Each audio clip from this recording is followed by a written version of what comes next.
Good morning, people.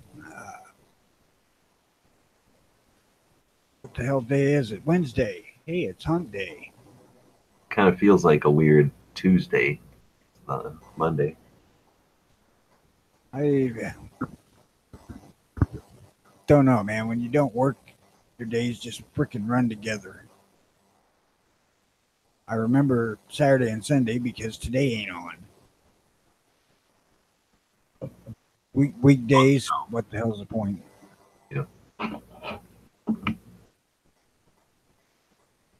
So how's you been? I had a couple of things going on, and then between you missing one day and then me missing one day intentionally, and then the rest of the time I've just been either my phone went dead during the night and it didn't wake me up, or I totally forgot to set the alarm on it, and I just haven't been woken up. But it seems like maybe it's been 5 days since we did a show Friday. last Friday. So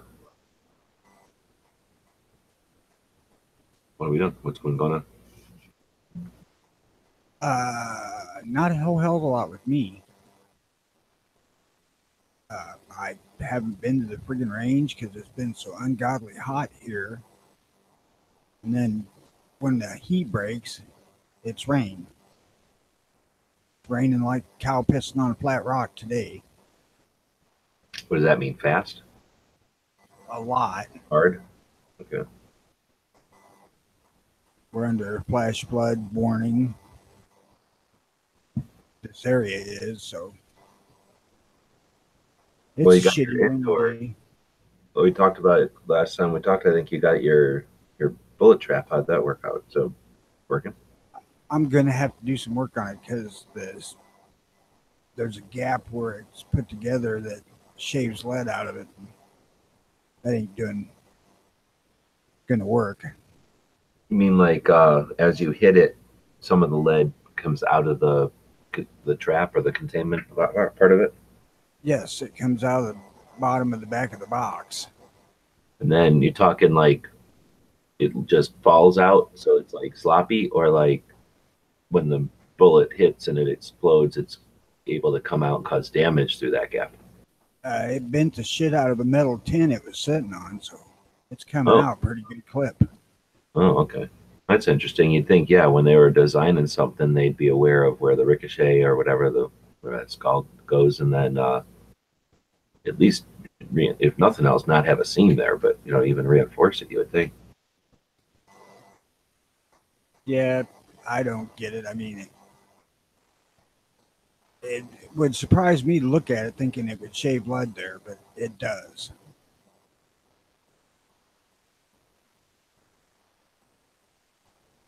But this is for shooting 22, so is it like put a piece of metal underneath it and it's fine? I'm just gonna weld the seam shut. Okay. Then I know it'll be fine. This is like where it assembled, or just like. Yeah, they send it. They make the thing out of 1/4 inch plate steel, but they made it in such a way where it'll fit in a flat box. So you have to assemble it, and there's different seams in assembling it. So it's just how it is.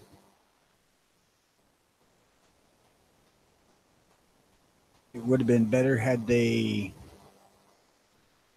uh, thought about it a little bit and made it overlap from the bottom side to the top, so it couldn't do that. But they didn't. So So it's not like a big gap as much as it sounds like is like a seam, and when there's something under force hitting that seam, there's, like you say, it's just in the wrong order, so that it's hitting the bottom and kind of sneaking around the side, as opposed to hitting the side and getting stopped by the bottom. yeah, it's absolutely shaving the lead off the bullet. I mean, it comes out in like 1/2 inch diameter pieces that are flat and thin. But it bent that tin, and that's obvious enough to damage something else. So until I fix that, I ain't gonna use it.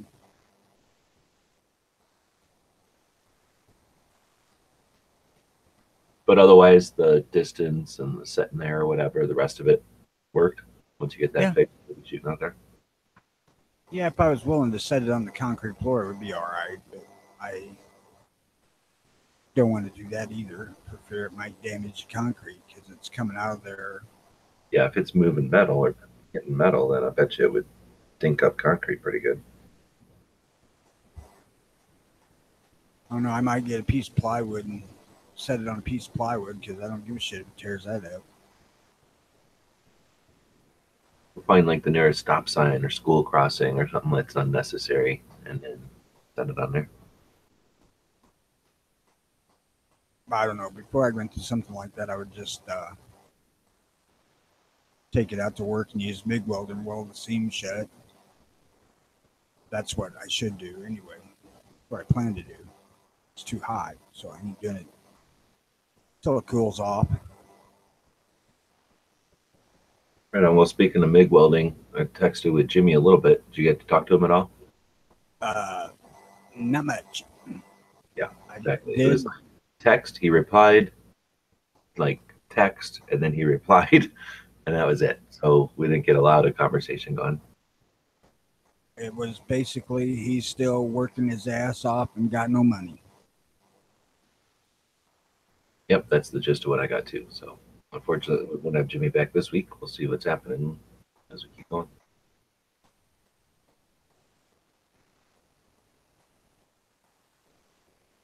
But it's better than before because I wasn't sure if like he had gotten rid of his phone number or his phone or something because I hadn't gotten anything back from him. But well, I emailed either Friday night or Saturday morning and I forgot to hit send. So I didn't send it to him until Monday morning or Sunday morning. And then he got back with me sometime last night. oh, okay. So, A lot of fun stuff going on. That partially my fault. He wouldn't have got the text until last night or this morning, or night before last, I guess. No, it would have been. I sent the thing off Sunday morning. That's when I noticed that I didn't. And Monday morning, I checked it and nothing.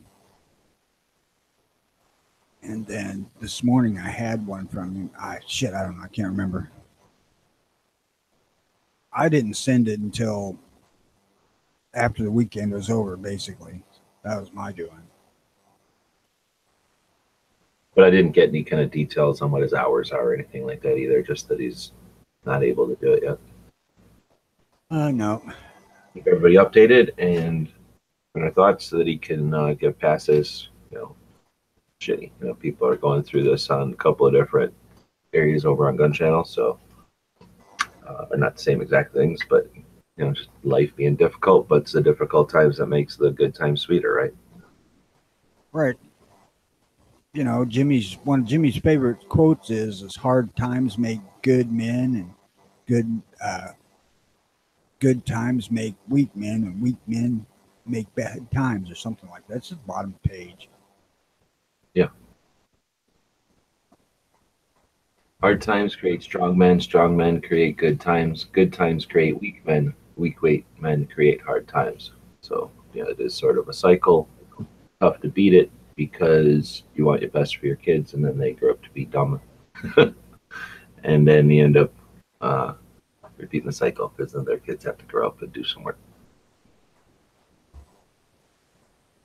Well, financially, this country's always been on an up and down cycle. I mean, that's just the way it is. I mean, we've never been on a long, flat road to prosperity. There's always, and I do not know how much of this is due to manipulation of the situation, but there's always peaks and valleys.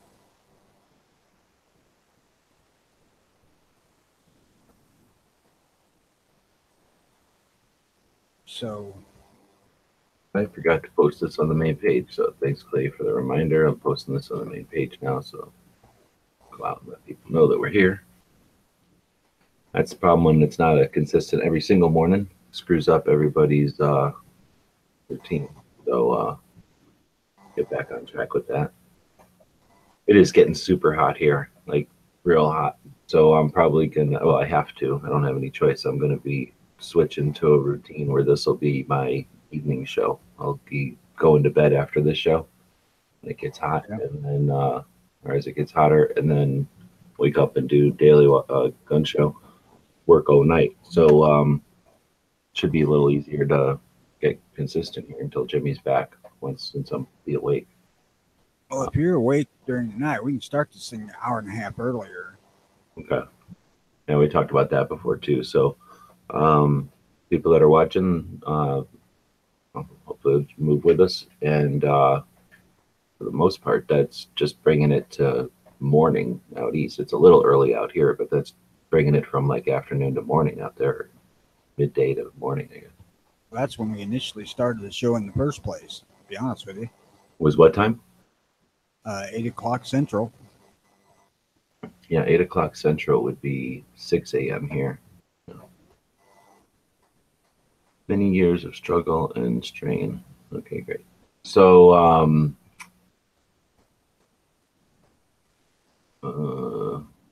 you got the news from the Early Watch Nation folk that's been coming in your email? I haven't even checked it, to be honest with you. What the hell did I? So, Early Watch Nation, though, is Project You and Jimmy sort of created this show, and then Early Watch Nation happened from the audience, it sounds like. It's not like you guys sat down thinking Jimmy about did. it for a week and then said, let's make Early Watch Nation. Jimmy did it. I didn't. But from what I understand, it was the audience was just interested in helping out, and it just sort of evolved, is what I'm getting at. You guys didn't like sit down and plan an Early Watch Nation and then build this Early Watch show around it or anything. No, we were kind of trying to figure out how to make, at least from my perspective, after it was started, was how to get information to me specifically and easier than You having to discover 50 states worth of news right. every morning. Yeah. So, anyway, so people are invited to check that out. You got earlywatchnation.com as a website to help describe the effort, and anybody that's interested in sending you some timely, is it gun related or all info?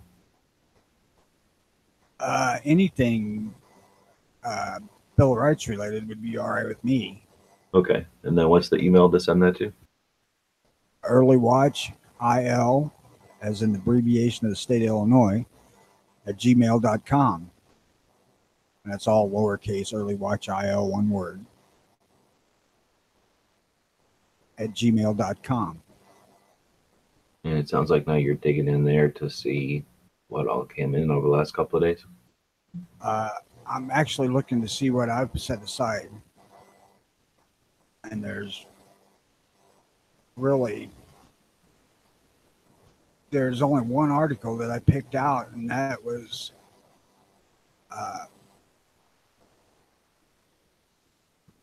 shit. I'm thinking I can't open a freaking web page at all. Not while I'm doing this. Anyway, So it was when you're sending your emails to Tony, don't staple them. It makes them real difficult for him to open them on air. So just use tape or the glue that's on the email. yeah, that'll ease itself up here in a few days when I get my phone rolls over and I get more data. But basically, they're comparing London to New York City, saying how New York City has a lesser crime rate than London.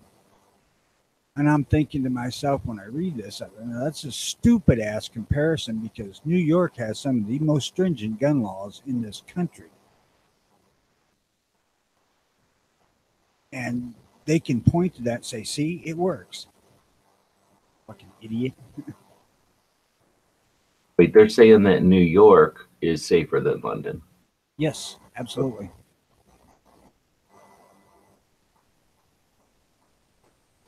Yep, well, that's going to be manipulative data for sure, because there's no way to suggest that that one element is what makes a difference between two cities like that. Yeah, because London has a complete ban on guns, and New York, I guess, only has a partially complete ban on guns. Huh, I never looked at this before, but London, 8.7 million people, 600 and something square miles. New York, 8.5 million people. Trying to figure out what the square miles are. I didn't know that they were comparatively the same population, though, at least according to Wikipedia. I believe that's why they chose the two cities they did. So London, 600 square miles. New York, 300 square miles. How interesting is that? I don't know if maybe I'm sure that's what they call the boundary of the actual city, but still, I didn't realize London was twice as big a footprint. London doesn't have the high rises that New York does. Right. And they're on an island. If they were to put that many people like up and down stacked on each other, the place would flip right over into the ocean. I was thinking that very thing. Yeah, I mean, they're Like not sink stupid. or something. Yeah, they've been on that island for a while. They understand. They know what happens.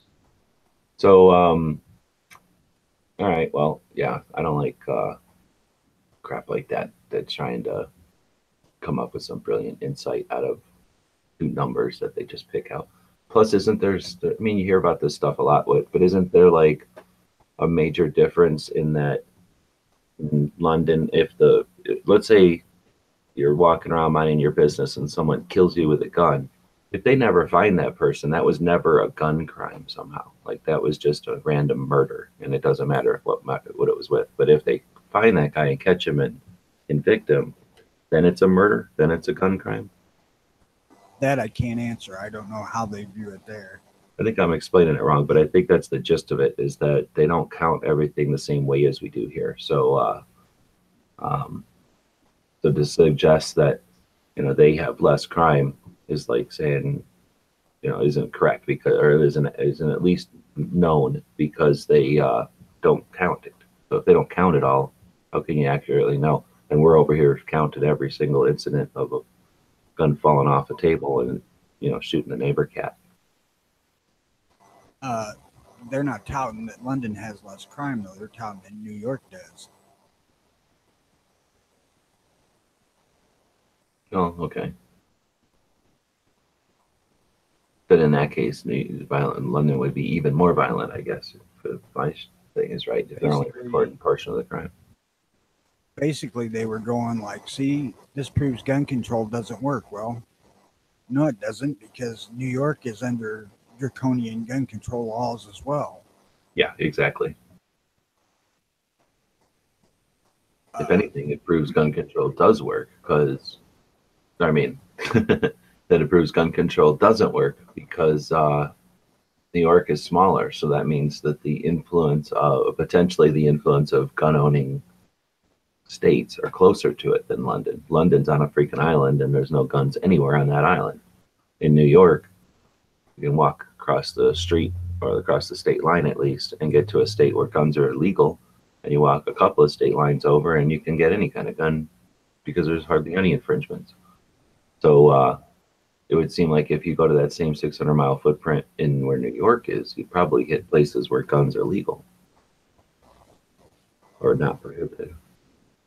Well, you get outside of the city, you find a lot more legality than you do in the city. Yeah, good point. Like just in the state of New York. So right there, if New York does in fact have less crime and guns are not just, or it's not even similar gun laws, but it's only similar gun laws in the 300 square miles of the actual city. And then once you remove it, it's gun laws again. So that would show you that, if anything, the gun laws are keeping the crime down. Or the lack of gun laws is keeping the crime down. Yeah, I'm not doing good this morning. Yeah, it's just a piss poor comparison as far as I'm concerned. They should compare New York with York, really, but they never do.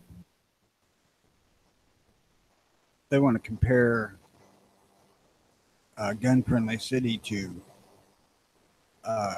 one that's polar opposite, like London. They need to go to like maybe Dallas, Houston, Phoenix. Granted, they're Dallas and Phoenix are not as big, but Houston's got to be close.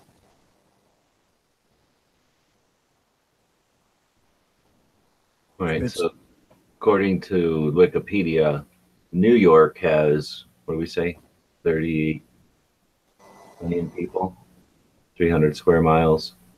Old York only had 153,000 people. So, Old York probably has less crime.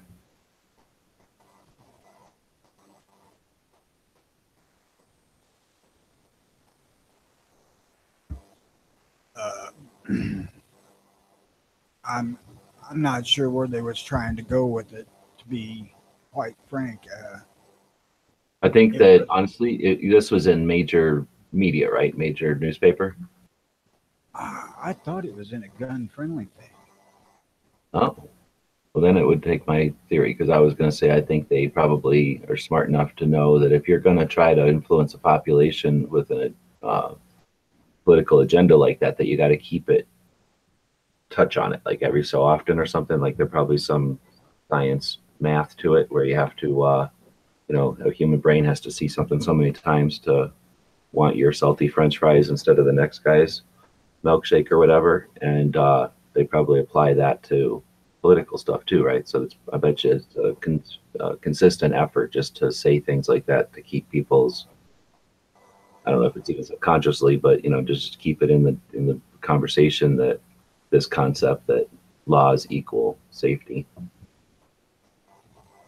Where I got the article from was out of the NRA's America's First Freedom magazine.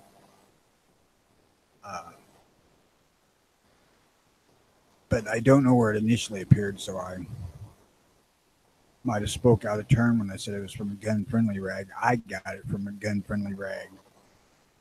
It may not have initially been that in one.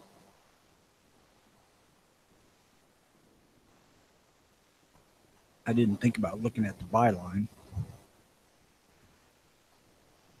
Midnight's asking on the dumb YouTube side, what was the crime rate in Australia back when they were sending the criminals there? Probably zero, because criminals don't have victims, and they just live peacefully with each other, right? Like in prisons.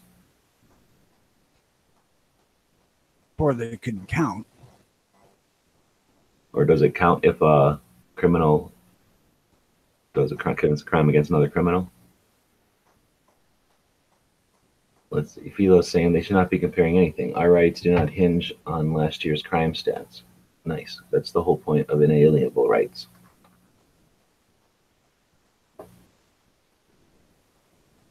We really need to get a dictionary definition of inalienable and send it to the fucking Supreme Court. Yeah, it means no aliens. Obvious.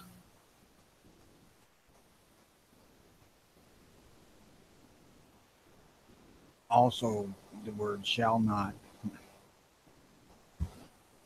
Words shall not. That doesn't mean unless you want to. Yeah, unless it's not safe anymore. Oh, man. I watched something on Facebook. I went to Facebook for some reason. I go to Facebook for. The reason I went to Facebook, I don't go there very often. Anyway, I seen a picture that some kids, like a test or something, and somehow somebody got a picture of it. Maybe it was homework.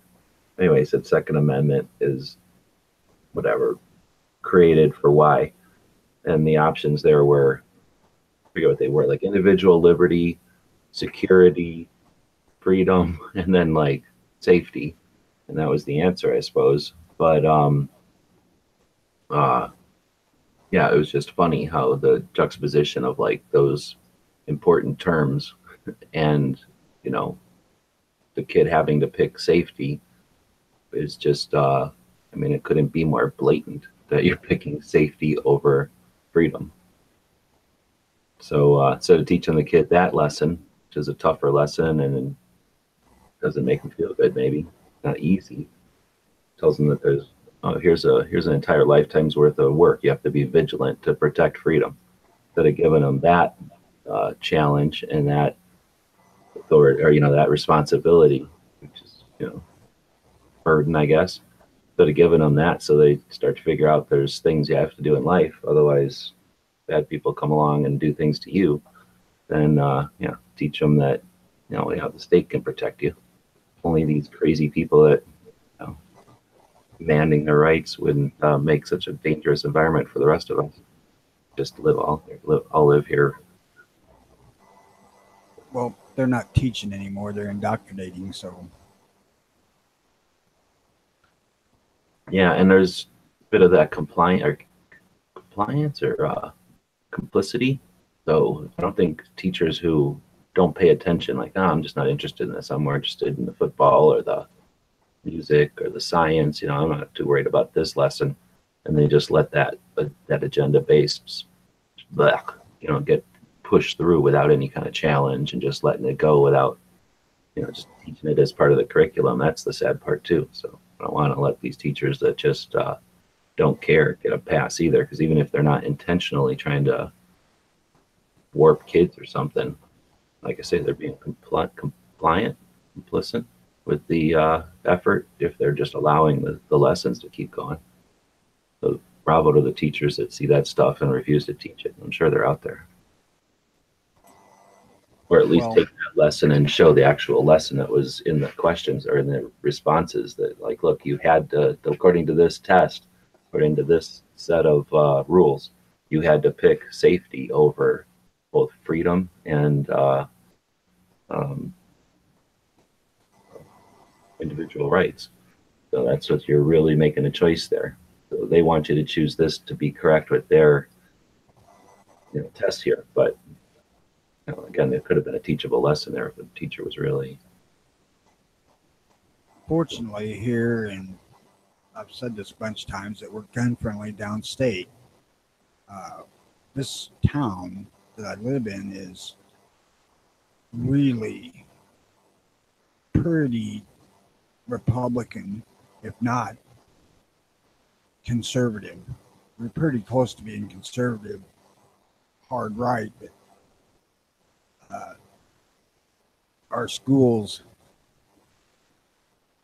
still have some teachers that are about their business properly, but they did switch over to Common Core math, which is the biggest load of bullshit. And I think they went away from it now that they don't mandate it.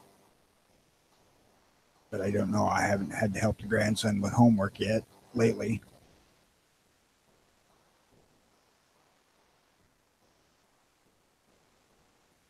I mean, our school still does the Pledge of Allegiance every morning.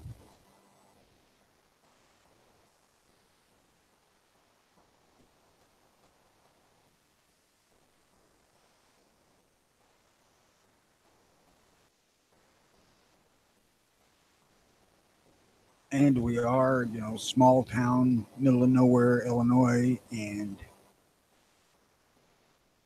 it's very, very white here. I mean, there's a few people of mixed race that live here, but so far as I know, there's nobody of Middle Eastern descent here at all.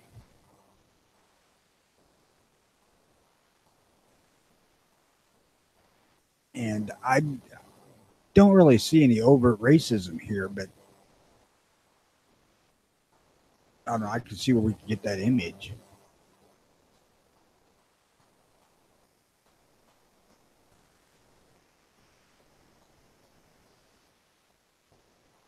Part of it is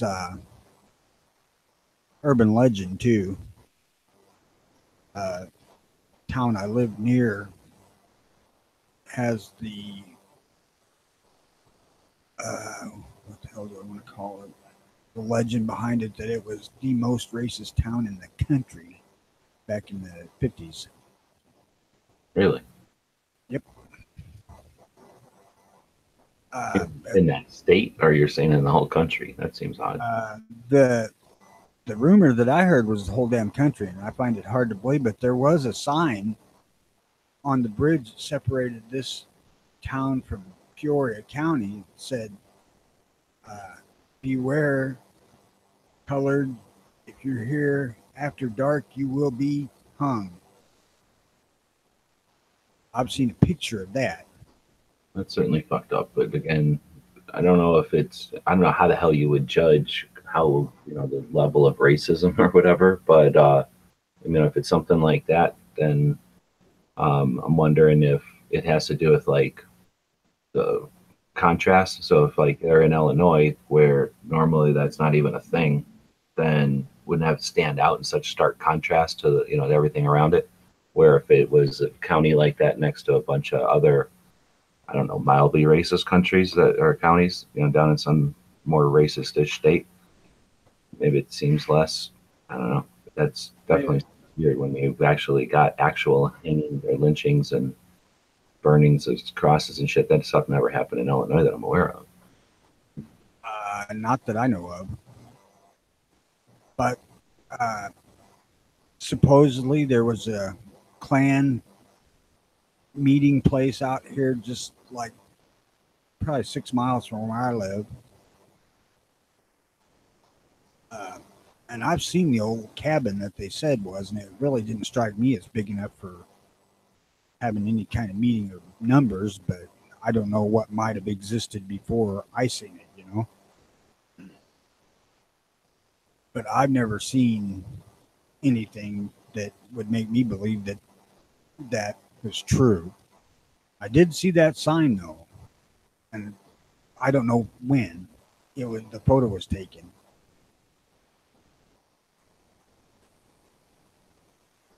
And I guess if I was honest, I don't know that that photo was taken here. I mean, it's just a photograph of the sign, and you see a bit of the bridge girder behind it, but I'm sure that one girder looks like another one, if you think about it.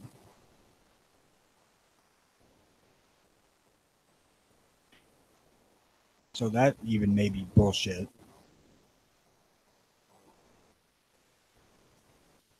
Well, and then something like that.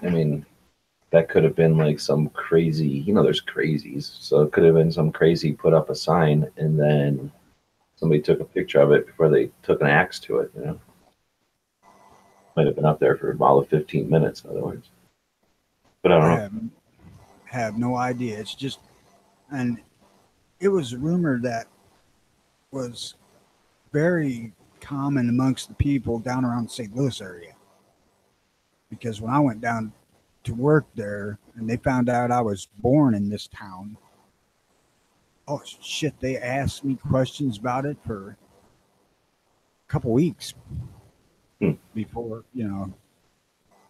Well, more than any magazine article, then that seems more like there's something to it. If regular people from not even near the area, or I mean near the area, but not from there, like are asking you about it, then yeah, maybe there's something to it. That's what I'm saying. I put it out there as rumor because I have seen no solid evidence, I guess, if you discount the sign, that it was ever happening here. Not in my nearly 60 years of life, I haven't.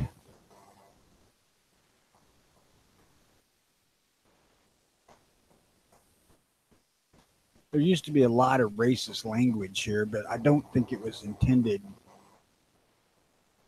as racism as much as it's just generationally the way that people were taught here. The language they picked up from other people saying it.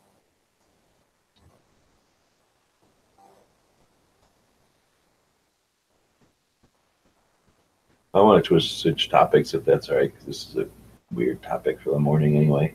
Didn't get any shooting done over the weekend? I didn't. Too damn hot. It was freaking 96 degrees here Monday with about 40% humidity. That's unfucking bearable to me. But it is kind of odd because after I've had all this heart work done, all these heart meds and all this crap, uh, 90 doesn't bother me at all. And it used to. I mean, at least until I would adjust to it. Even like 92, I was out weeding the yard when it was 92, and that wasn't a problem. 96, I walked outside with some humidity, and I couldn't even freaking breathe. I went out to put something in the mailbox the other day, and I got brick construction, so it works pretty well for being a poor ass. I can leave the fans on all night with the windows and doors open, and it'll get cold.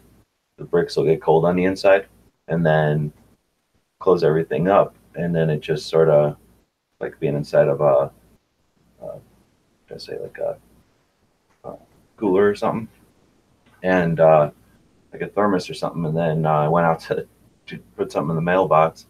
It was like if a hair dryer was the size of a garage door, and I just walked right into it, like walking into a wall of heat. Do you use swamp cooler? I had one, but it broke years ago, and I haven't had the extra funds to fix that kind of thing. They're not expensive to repair, but to replace, they're not giving them away. Anyway, that just takes air from the air, like on your roof, and it blows it through pads that are got water trickling over them. Those pads are basically giant SOS pads, kind of made out of natural material. And so those wet sponges, those wet SOS pads, are about a couple of feet by a couple of feet, big squares, and the air just gets sucked through by a big fan in the inside, and blows that water that has lost its heat, or I mean that air that has lost its heat to the water into your house. So it's kind of conditioned, and it's also a little bit more humid, which is pleasant when you're here. And it works, but you have to have like a window or a door or something open, because there has to be an airflow. It has to come in from that cooler and then out of your house, otherwise it's not as effective. And the other only real unpleasant side effect is it gets things wet, like books and fabrics and stuff will get humid, which is just weird, when you're in such a dry place. That's what I was thinking. It struck me as odd because it would be putting humidity in the air. And I would think that would just be awful. Some people can't handle it, and especially if your cooler is old and gross, it'll get like anything wet, it'll just get gross. If you got hard water and stuff, you'll get scale and shit in there, and so I don't know if there's a way to actually say it smells minerally, but you can kind of smell the water, the hard water, I don't know, mineral smell or whatever that is. Kind of like when somebody has a lot of fish tanks. Fish tanks are a little more natural smell, but anyway, you know what I mean. They get like a different. It definitely changes the environment a bit. But air conditioning is hundreds of dollars a month to run an air conditioner, and they're nowhere near as cheap to acquire, install. I have central air in my house, but I run 3 window units instead because it's cheaper. Well, the garage don't have any hook to the house, so it don't have anything. So I run 2 in the house because it's cheaper. I mean, it really is not a hell of a lot of sense in having air conditioning going in rooms that we don't use. So a couple of window units does all we need. And the house is so well insulated that they do keep the whole house cool.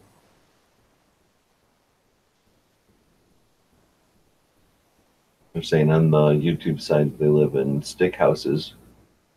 Yeah, I bought this place. It was built in the 60s, and it's the slab brick, so it's like a foot thick. It's about the size of a regular brick from the end, but instead of being just a regular brick, kind of a rectangle, it's like a foot thick. So they're big slabs, and then they so that takes up a bit of wall, a bit of room, but who cares? And they've got holes in them, I think, like a cinder block, I suspect, but honestly, I don't know. And yeah, super efficient or effective. You get the inside cold, and it does stay cold. for a while. It'll get to be about, I don't know, July, somewhere in July. It won't get cold anymore at night. So there's nothing I can do to make the place cool. And then it'll just be horrible for 2 months till the end of way into September probably. And then it'll finally get cool enough to start cooling the bricks on the inside. But if I had a cooler, it would be a little different. The inside would stay a little bit cooler. But yeah, you're not fighting the environment with the having to have like insulation and that kind of thing. Yeah, I got this garage is even well insulated, so whoever did all this remodel on this place, kudos, man, because you saved me a shit ton of money. But I put a 6,000 BTU window air unit in the garage last year, and I can keep this 22 by 24 garage at whatever the hell I want. Currently, it stays about 72. Yeah, that's pretty good.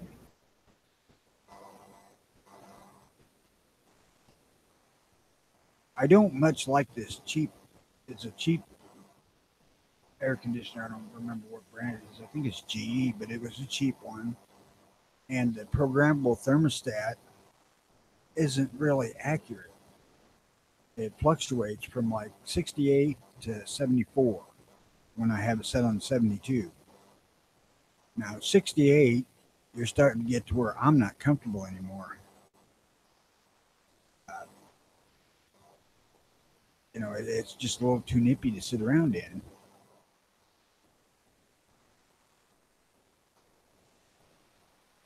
But the one I had in here before this was 5,000, and it wouldn't do it when it got hot. I mean, like we start seeing July, August stuff, I could get it down to about 80 in here. And that I ain't going to deal with because I don't like it. When I come out here, I want to be comfortable.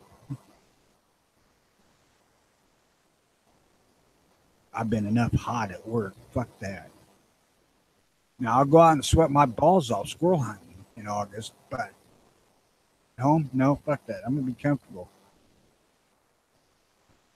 Talking air conditioners, I have my obligatory air conditioner story. When I was doing IT work at a restaurant chain, I was like the maintenance guy, and the guy was teaching me air conditioning so that I could fix everything from like the big stuff like on the roofs down to there was a lot of coolers, like little tables and stuff that the meats and cheeses are in have like coolers. So, it's basically a refrigerator with a work surface on top, and you have the little bins for all your foods. Anyway, those little air conditioners would break down all the time.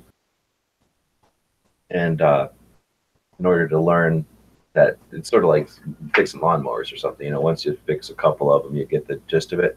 So ice machines were another one that was breaking all the time. And there was like 17 restaurants. So every single day we could be working on air conditioning stuff or refrigeration. And anyway, to keep me or to help me learn it or whatever, there was an ice machine we were throwing away. He let me have it. And I brought it to my place I was renting at the time. And I'm sure that landlord was super impressed. But I took an ice machine. It was an old shitty ice machine too, like pretty old. And I took the part where the part that makes it, like, I've turned the ice machine into an air conditioner. So I took the part that makes ice and kind of routed it into the kitchen, and it was just sitting on the back porch, which wasn't very big. So it was like 2/3, well, it was like a third of the back porch. The door like wouldn't even open well because it was a big ice machine. It was like half, taken apart, and half of it was like with hoses and shit inside of the house. And it was like the worst, least efficient air conditioner in the world. But yeah, it would keep the kitchen like colder than the rest of the house. But then when we left, he's like, taking that thing out of here. Oh, I'm my cool free air conditioner the next people.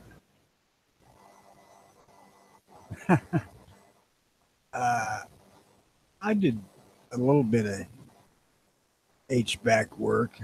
I installed our furnace at work,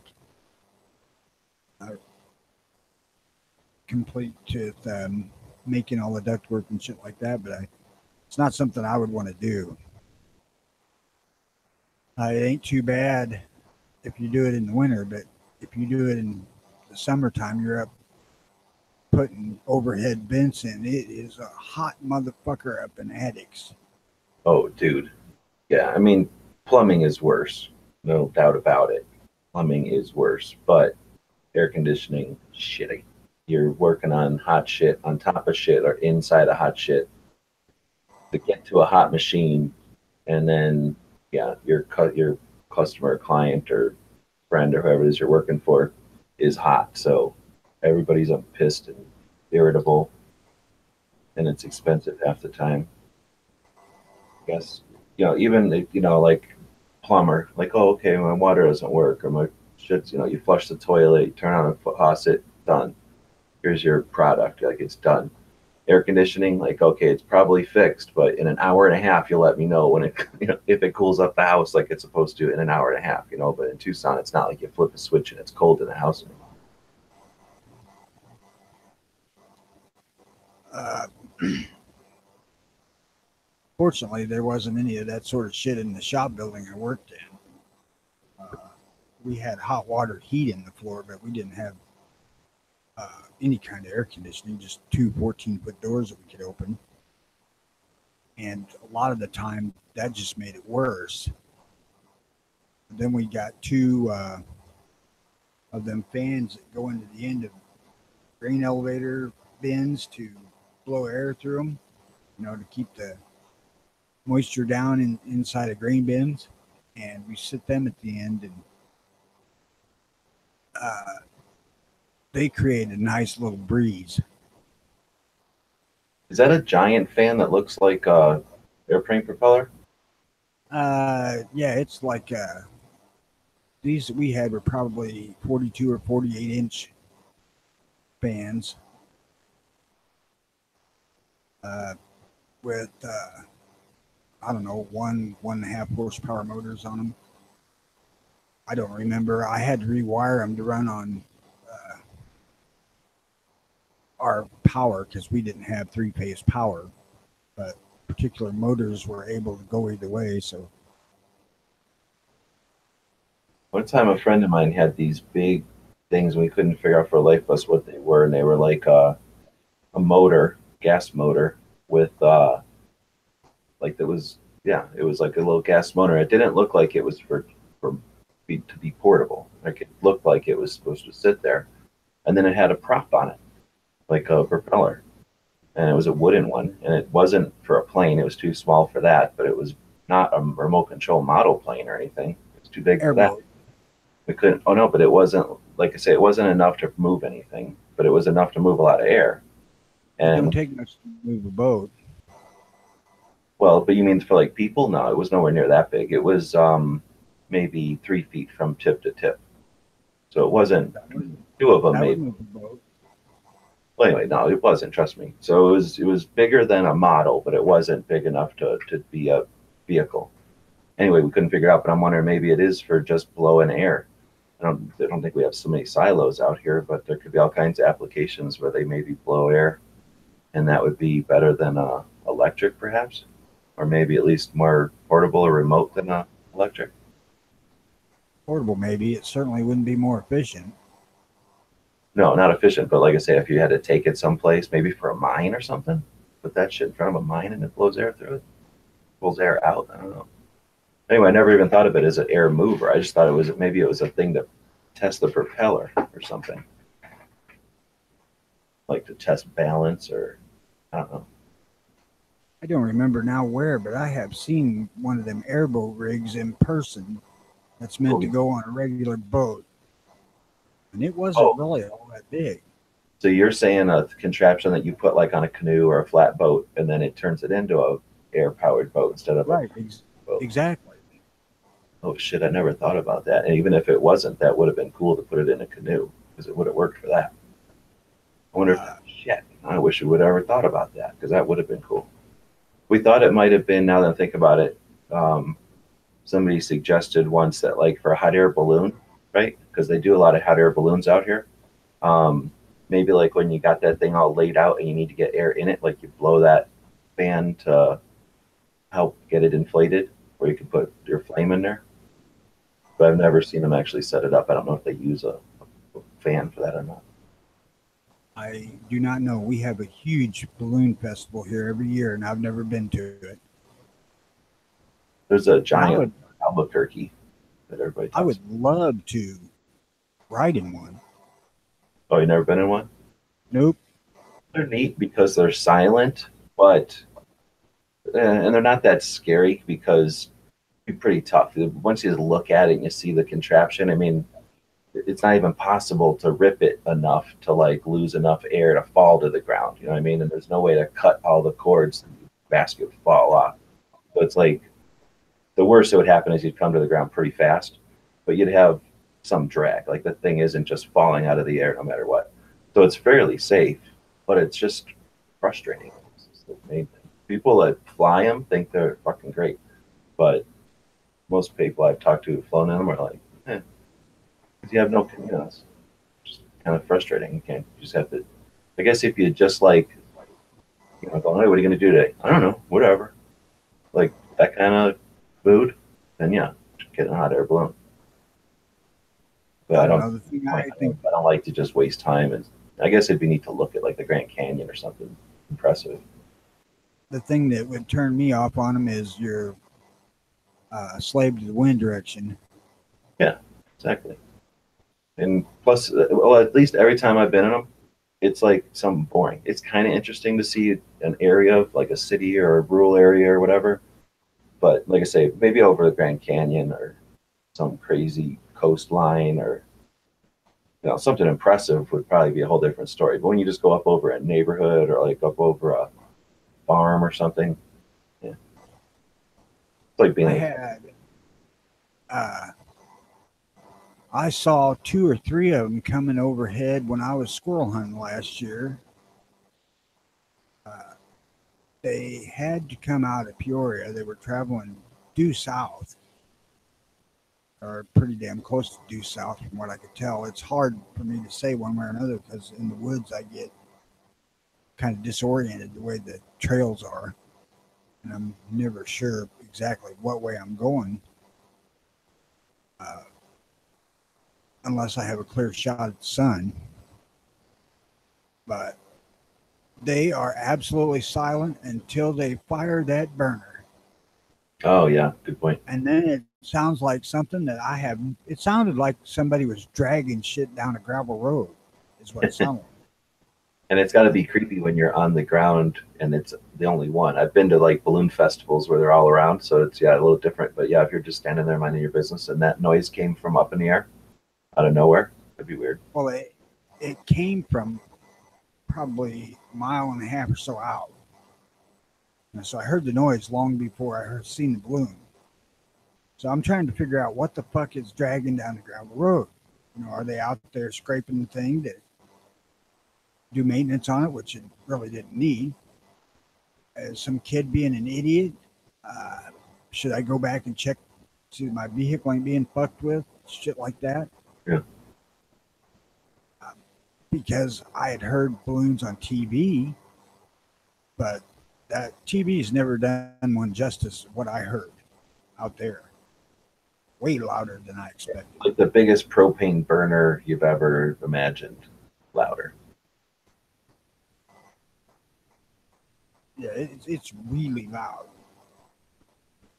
All right, so now we got Clay over on the Gun Channel side saying he would skydive from a balloon, which I guess is theoretically possible, but I'm assuming you wouldn't want to do that. No, I actually just want to rent a balloon and take the old lady up in it. Hang out. Problem is they're pretty big. I mean, you think like you see them on TV and it's like barely big enough, like you couldn't even sit down in it, right? Like they're bigger than that, but they're not that big, and you always got that driver in there. So unless you're friends with that driver, it's like a creepy cab driver that can just sit there looking at you the whole time instead of looking at you.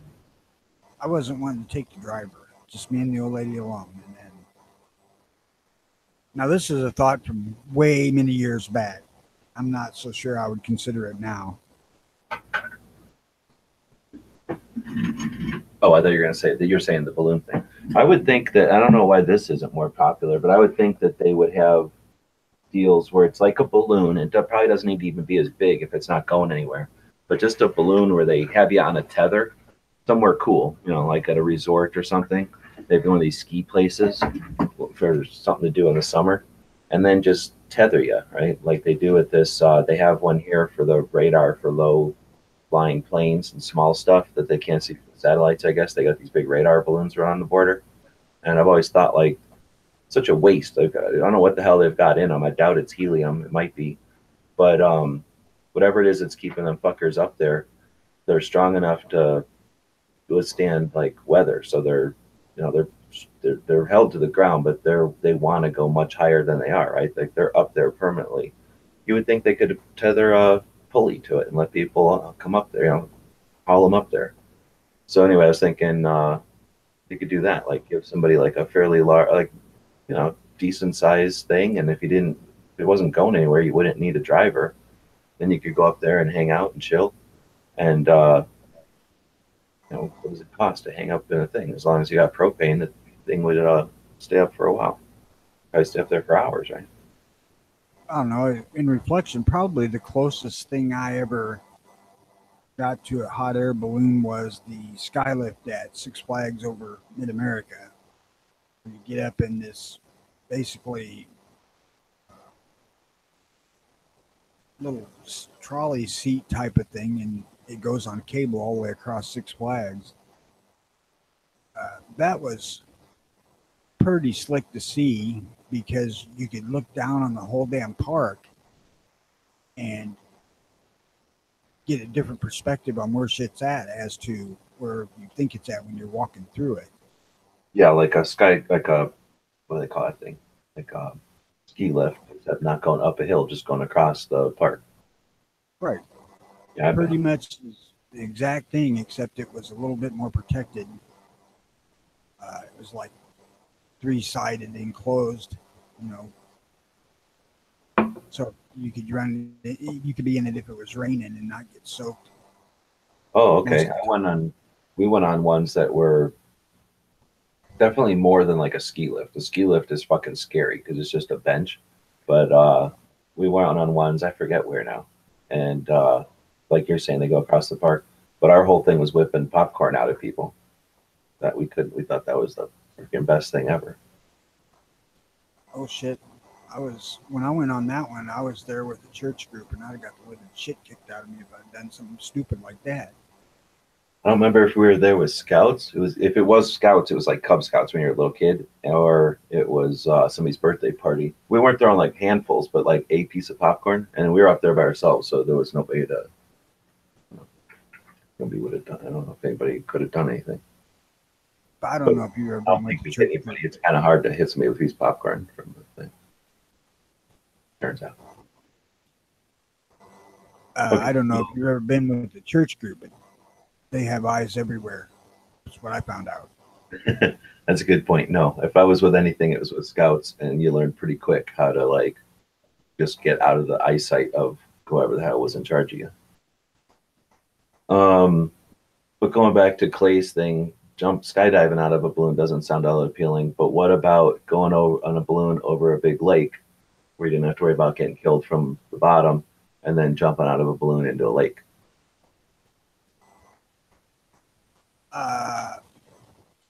No, I don't think so. I think that would be fun. So having like some sort of like a platform or something that's just above the lake, maybe even like an anchor going down into the lake, and then you could have like a ladder or some shit to get back up there. If you had a way to swim to it and get back on it, That's what I mean. Right. Yeah. If you have to swim somebody 3/4, wouldn't float away because that would suck. But if you have to swim a mile to the shore, then no, I'm not for that.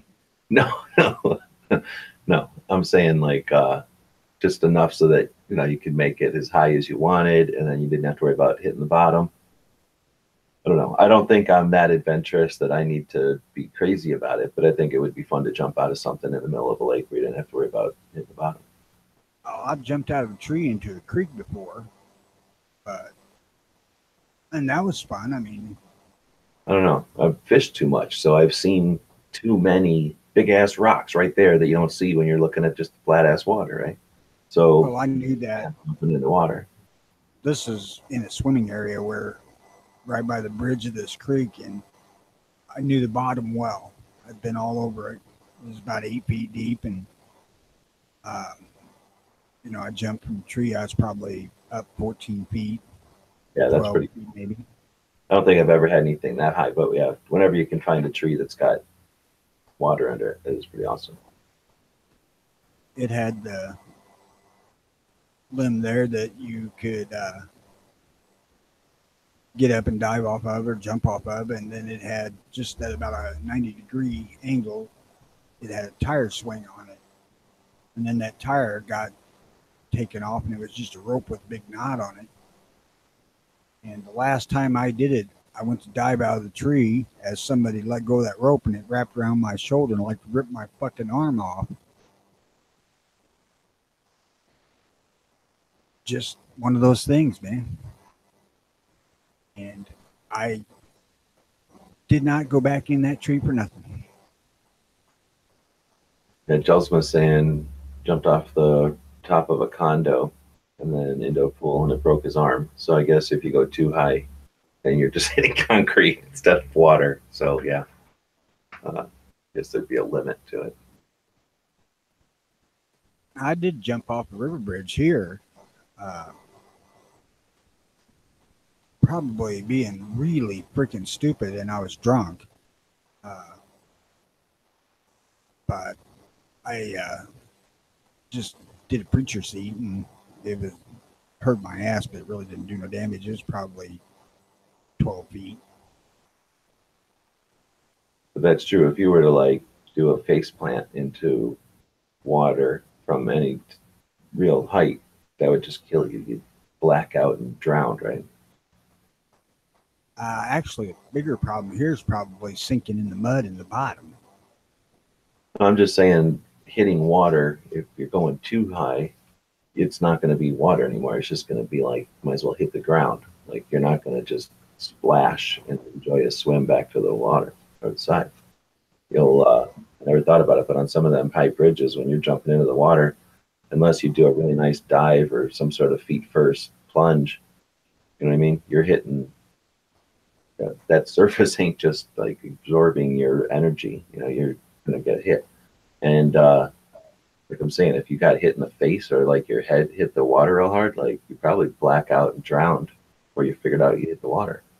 I can tell you at 12 or 14 feet, it hurts the top of your head to dive. I mean, it's like getting smacked on top of the head.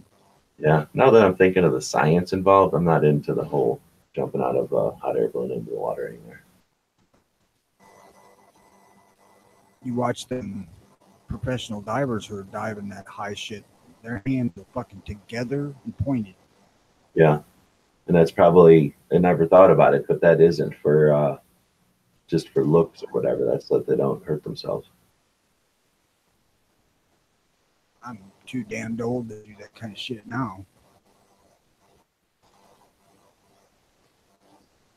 I'm saying on the YouTube side, in Colorado Springs, the balloons have to dip in the lake when they take off.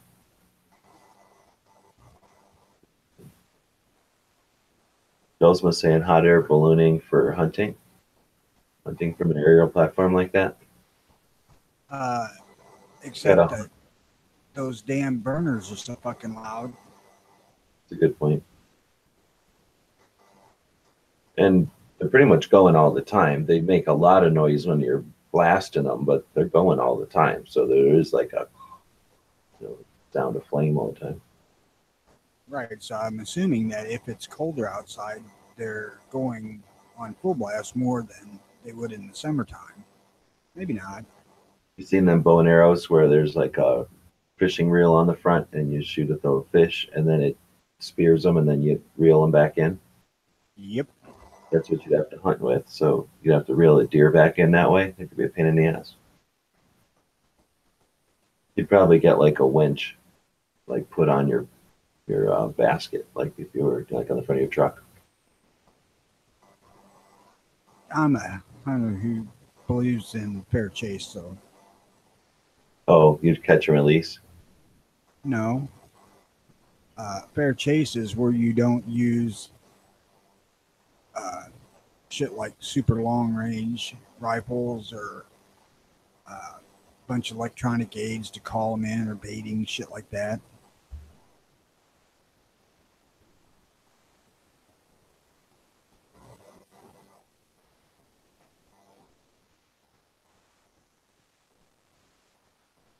It's illegal to bait anything here, and it's not a good idea to do it anywhere for deer because of chronic wasting disease. Wasting, whatever it is, CWD. It's spread real easily when deer congregate.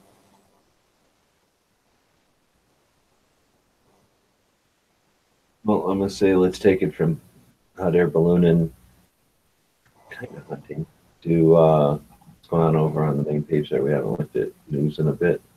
You said you haven't got through the emails people sent you, or people haven't been sending you stuff from the Watch Project? I haven't got anything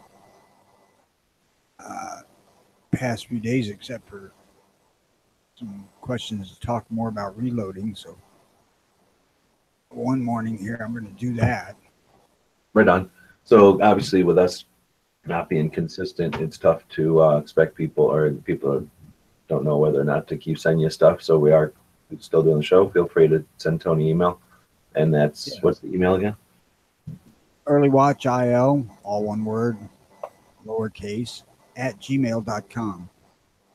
That's earlywatchil, as in the abbreviation of Illinois, @gmail.com. Early Watchel. So I figure we jump through the main page gun channels for a bit, see what kind of news is going on. Let's try a different way. Let's go backwards this time. So let's see, it's been a while, so we'll just scroll down a certain ways because I don't think we could even do every single thing that's happened since the last time we went live. You're starting to get choppy on me, so I'm probably fixing to get booted. Oh, okay. And then let us know out there if it's sounding choppy everywhere, because it could be my internet too. Like I say, we have to. I'll have to check it after I get done with the show, Oz.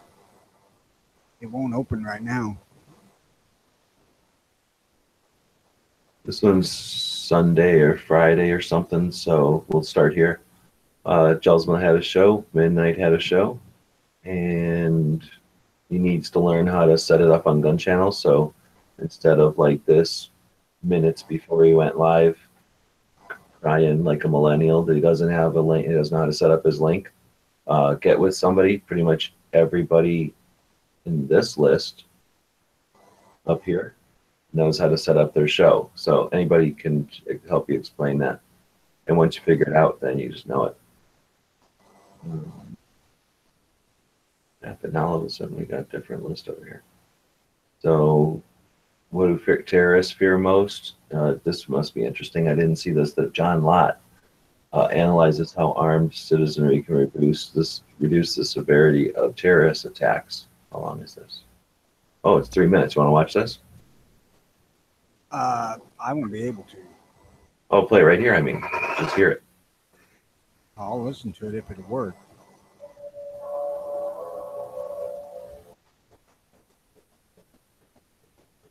Israel has gone through similar types of problems. If you go back and look at the terrorist attacks, they started occurring before. Can you hear it okay?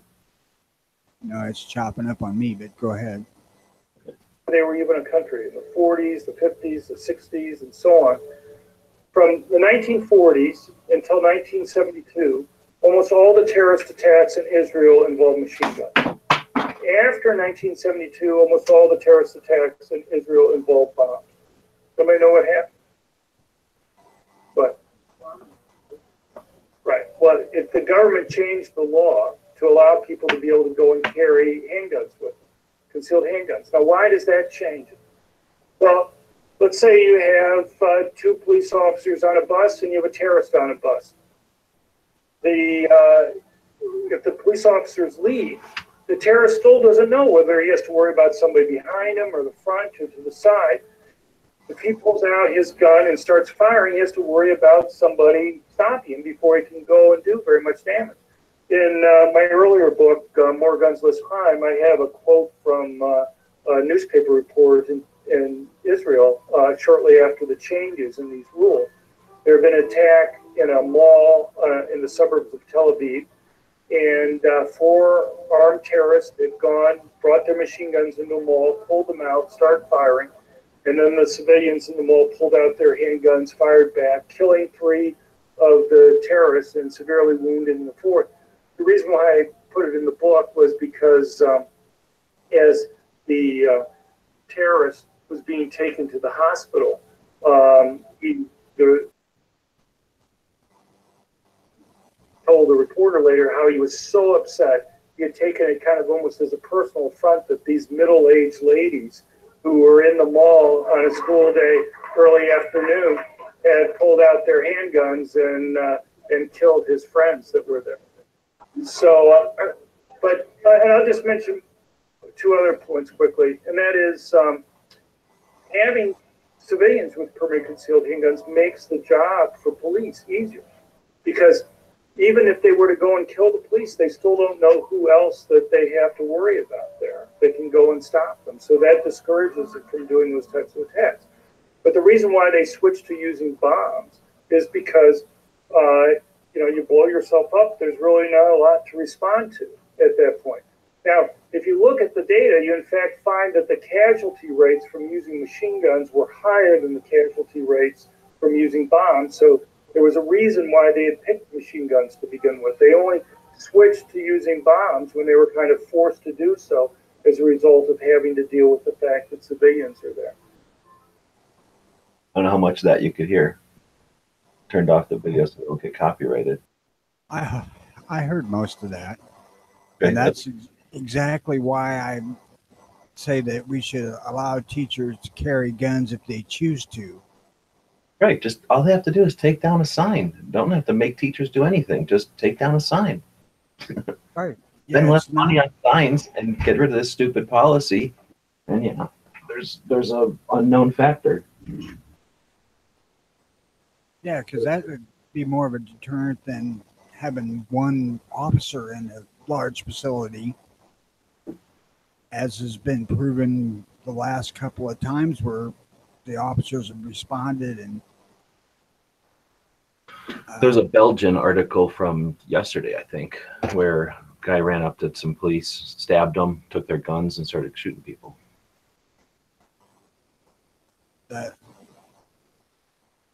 Yamamoto's quote in World War II was the best bit of evidence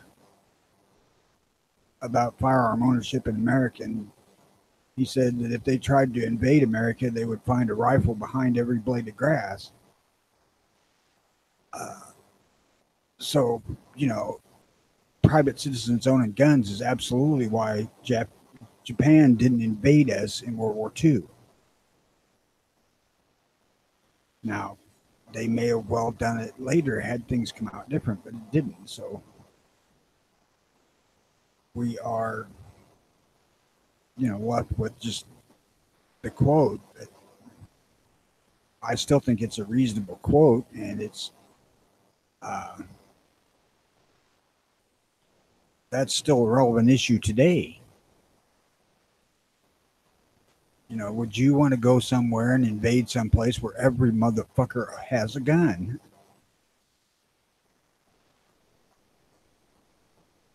Well, and that also implies every individual has the responsibility, obligation, and right to defend themselves, their community, their family, their state. So, yeah, that's not just going into a country with a bunch of conscripts or a bunch of people with orders to defend the homeland or whatever. It's or the emperor. It's a bunch of individuals who are free to, on their own, and work together, resist you. So yeah, that's that mentality means that we do that in everything, not just the firearms, but the firearms or the. Yeah, every firearm owner in this country may not be willing to go out and defend his neighbor, but most likely would be more than willing to defend his own. Yeah, exactly. All right, so next one up is this active shooter video game. I guess is coming out to those game things that you just subscribe to now. You don't have to buy the cartridges or something like in the olden days. You just download it or use it off the cloud or what. And I haven't paid any attention to it at all because I don't really care about playing it for sure. And I thought I had heard something about they were using it for teachers and for law enforcement, you know, to have an environment, a virtual environment of an actual scenario that they might have to deal with. All of this is the terrorists winning, so I don't have any much interest in it, but it's an article here, so I don't know if we want to talk about it. I absolutely don't know diddly shit about it. All right, we'll let that one go to the people that have more interest in it. Dead Horse is a big champion of people taking some time to respect the tradition and the reason for Memorial Day. So he's been posting a lot of stuff leading up to and then on Memorial Day. So this is one of the things about the history of the Decoration Day and the concept of after the Civil War, the Memorial Day practice of barbecuing and getting together was originally, you know, they'd have a parade to get to the cemetery, and then people would spend the day at the cemetery with their lost loved ones. And that's where the tradition of barbecuing and family get-togethers comes from. Posted about that. I think a fair bit of Memorial Day's reverence has been lost in this country. I can remember when I was a kid, my grandma on Veterans Day went out and placed flowers on graves. Mm-hmm. And Dead Horse is a big advocate of that, to take, you know, just one day out of your 365-day year and remember and pay respects to those who paid ultimate sacrifice so that we can continue to do what we want with the other 364 days. We had a couple of discussions about it, though. I dug into Wikipedia a little bit. Since it started at the end of the Civil War, you look at, I think it's when I heard something that was talking about Memorial Day in general, it had mentioned that we've had 1,200,000 plus people die, soldiers die in battle. And if you look at those casualties from the Civil War, it's, you know, depending on the numbers, 700,000 plus. So more than half of our casualties were in the Civil War. Population of the country back then was still pretty big. I think it was 40 million. So it was like 2% of the country was involved in the war, but still 2% of the country, that's a lot. We haven't had that much involved, I don't think, in other theaters.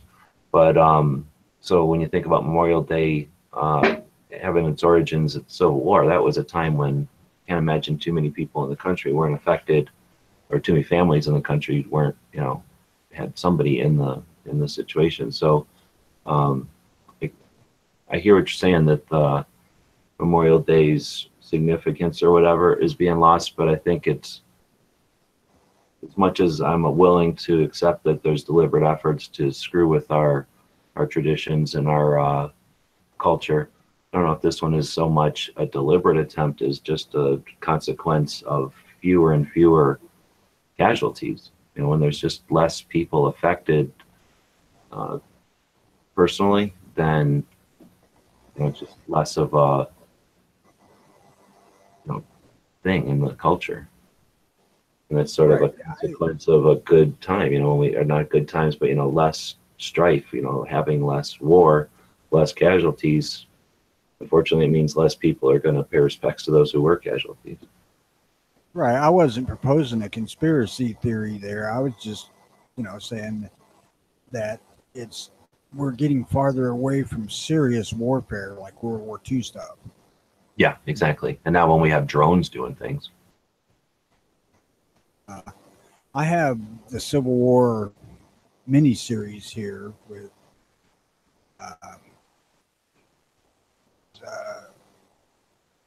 made for TV thing, and they said on that in the extra features that there were more casualties of Americans in the Civil War than all the rest of the wars we've been in combined. Yeah, exactly. 1.2 million and 700,000 just in the Civil War. So it's still more than half for a while. And it makes sense because every side was us. Everybody that died was us. I'm not a student of the Civil War, although I have started looking into it a little bit more. I just it's a big turnoff for it in World War One both because of they were still fighting using the techniques of the Revolutionary War with guns that were way fucking beyond that, uh, especially in the Civil War. I mean, they were still lining them up side by side and marching them to their death. Yeah, can you imagine when the tactics are those for I don't know, some kind of percussion, or not even percussion maybe, but match or flintlock type of contraption? And yeah, you're going through the motions kind of based off the old, I don't know what the word is for that, like ceremonial almost, like order of battle. And then you got somebody with a lever action who's, defending their home. Like, yeah, right. That's Well, it's water. the tactic is volley fire, and that's meant for like 50 yards. And they were shooting guns that were easily accurate to 3 times that Yeah, exactly. in the Civil War. And it was just wholesale fucking slaughter. Well, I scrolled up past a couple of live chats that happened. Those happen all the time over on gun channels. Then we got to this one that Dead Horse posted. It was kind of this cartoon history, I guess. So it's a narration, and then they go through the story of the border troops specifically from the Cold War. I don't know. I kind of like this, but then I don't know. It's an interesting way to get to it, and I don't know. I guess I just comparing this to something like a show where they're gonna have maybe a photograph here or like a picture of an actual gun or dog or whatever it was they were talking about in here. It's interesting. It only took 7 minutes to watch it, and it was a little insight. The Cold War, they had the Berlin Wall up, and then I guess it makes sense, but I never really thought about it. They didn't want any of the guards to be from Berlin or have anything to do with anybody in Berlin. They had a huge country, so they shipped people in from all around.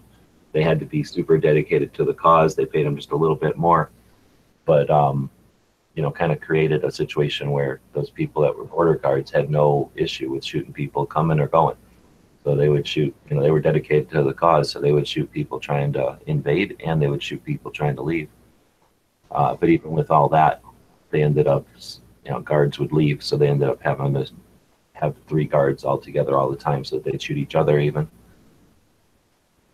Tyranny. Speaking of that kind of thing, I started watching a World War II supposedly documentary, but what it was pictures and narration.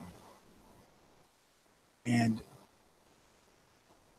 I don't know how pro it was. It looked good.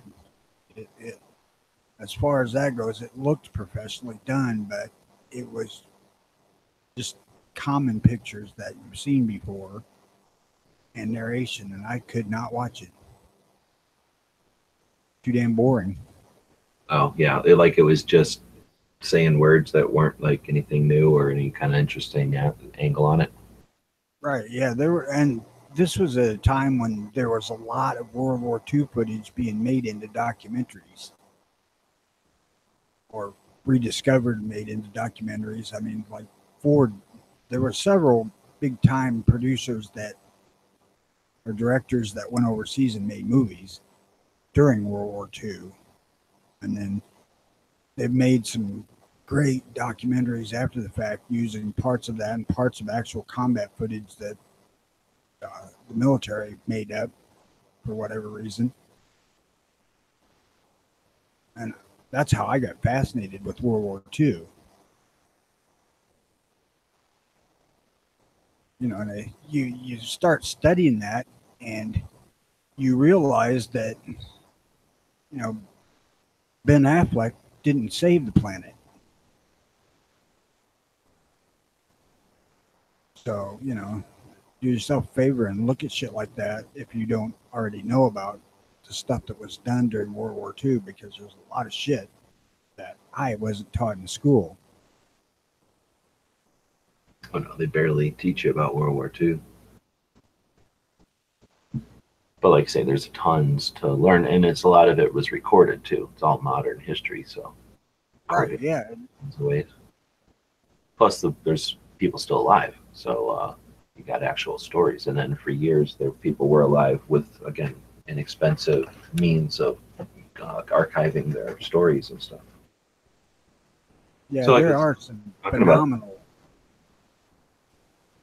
Yeah, there are some phenomenal shows out there that you can watch on Amazon or Netflix or something like that about World War II. I highly recommend them. Since we're talking about it, we're preaching to the choir, but I'll say it anyway, just for perpetuity. If somebody's watching this in the future and it sparks something that reminds them to do it, but you got your phones, you might have a camera, but a phone is an excellent recording device, either audio or both video and audio. But if you've got family members who've got stories, it'd be great if there were war stories or stories of firearms industry, but just anything really. Just put it in your schedule or make a point to take 10 minutes here and there to ask them an interesting story about somebody in the family or something. Just so that the grandkids have those stories from the horse's mouth, so to speak, instead of the whole telephone game. Well, I remember Grandma told me a story about so and so, and then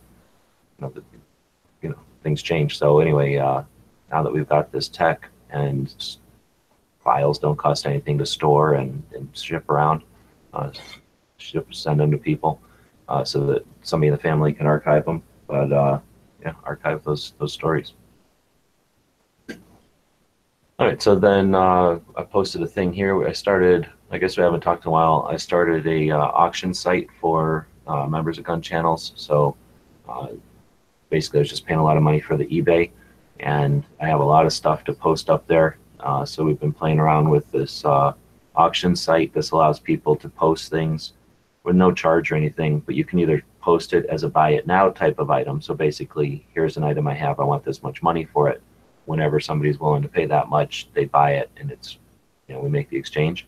Or you can do it as an auction like eBay or Gunbroker, where you put it in there and you let a couple of people who might be interested compete for it, and that way you don't have to worry about if you got the best in price for it, and whoever is purchasing it can have a chance to get it from somebody else who might also be interested. So you don't sell it to the first person who says yes. So it's unlike a Craigslist ad or a classified. It gives us that auction ability.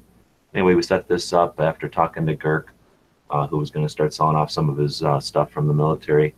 And again, it's just not really worth it sometimes for a little. Like I have a bunch of catalogs, for example, I picked up at SHOT Show.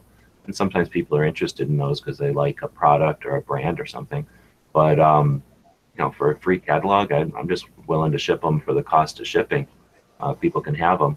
And I hate to pay 35 cents to put that up on eBay. I mean, I might move them a little quicker on eBay, but anyway, I figured that might be something that other people could exercise as well. Just get rid of some of that stuff in the closet or in the shooting bag or whatever, and move it along, make a couple extra bucks. Feel free to trade up there. And the way it's set up, anybody who stumbles across the website, any visitor can log in and for free and buy and browse and bid on stuff. They can win and they can purchase stuff from you. The only people that can post stuff for sale, though, are members of gun channels. So that way it's sort of our place. And we're going to look at it during the Daily Gun Show each day. We'll take a look at whoever posts something new so that get a little extra coverage on it. And we encourage the people that are doing live shows or any kind of content to include it, consider it a resource.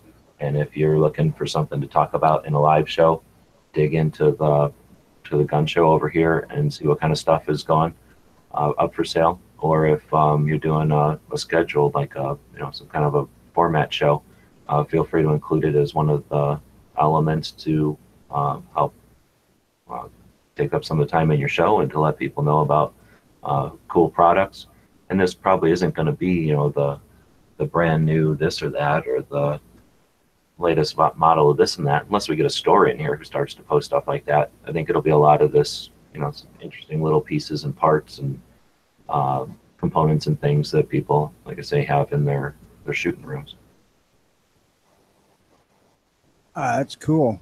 You know, I don't ever mention what I do on Facebook, but I do have two Facebook groups that I've had going for years. One is a classified place for musical instruments, and the other is just a guitarist discussion forum.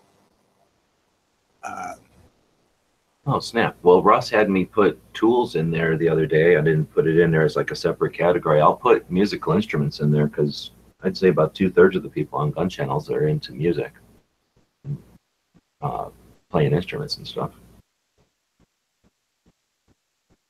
But that's the thing, when you put stuff on Facebook, it's a lot like Craigslist, right? Like you can, I guess you can post something and say, hey, this is $25, and then people can say, oh, I'll give you 2501, or I'll give you 2502.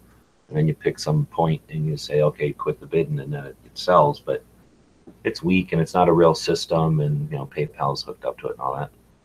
Anyway, so then Tony dropped out, so I'll just keep going here. If he jumps back in, he's got issues with his data.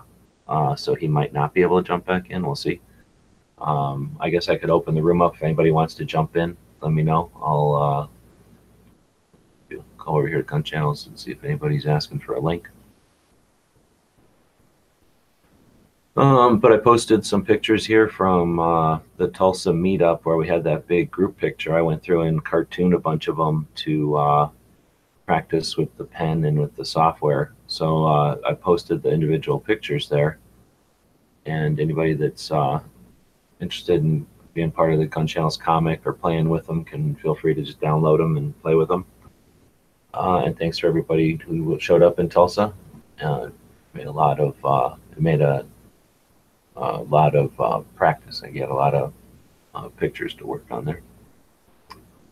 I didn't watch this one. I don't know what this is all about. Don't hear a lot about World War I. I guess this gets into World War I history. Some stuff from Tina over the Memorial Day holiday. Delsma show. This one was, am I still on Sunday? There's Tony. Kind of scrolling through. This one was one of the people from Columbine. I didn't watch that one.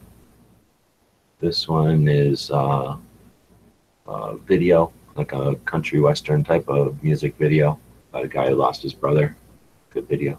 A couple of pictures from Kevin there.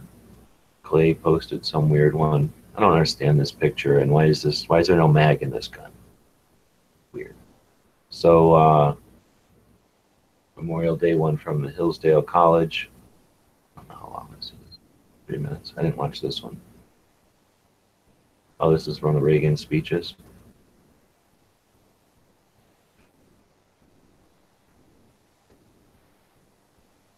This one looks like it's pretty well made.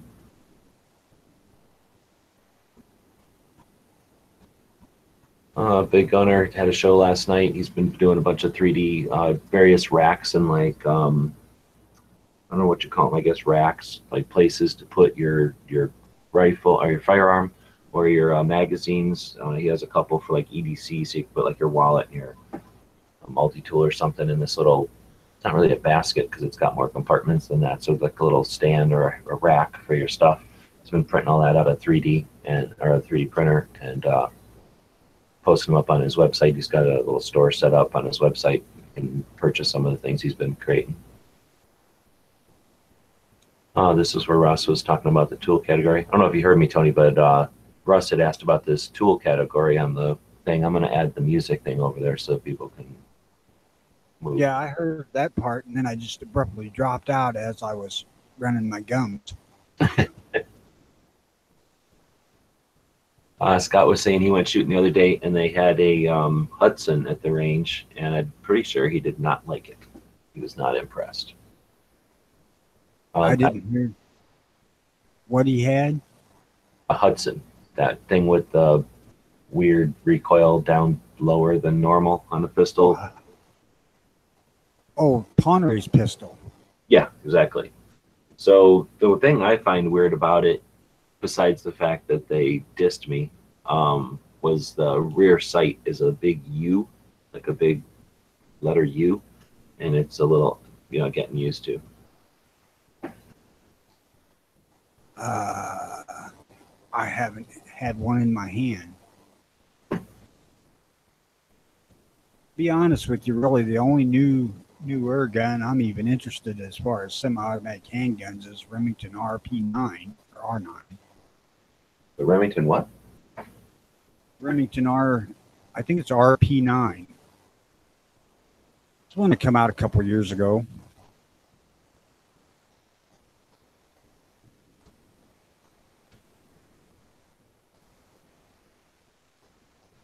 And I really ain't interested enough to go look at one, so I just thought it looked good. I don't know if I've seen that one.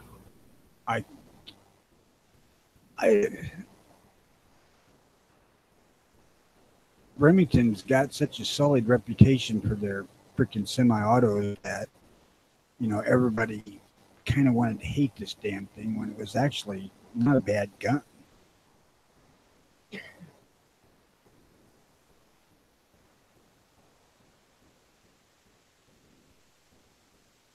Well, I'm gonna go on with this one. So, Tardot posted this thing about top 5 gun stuff, worst range habits, and I don't remember. We talked about it somewhere. I don't know if we talked about it in the show or not.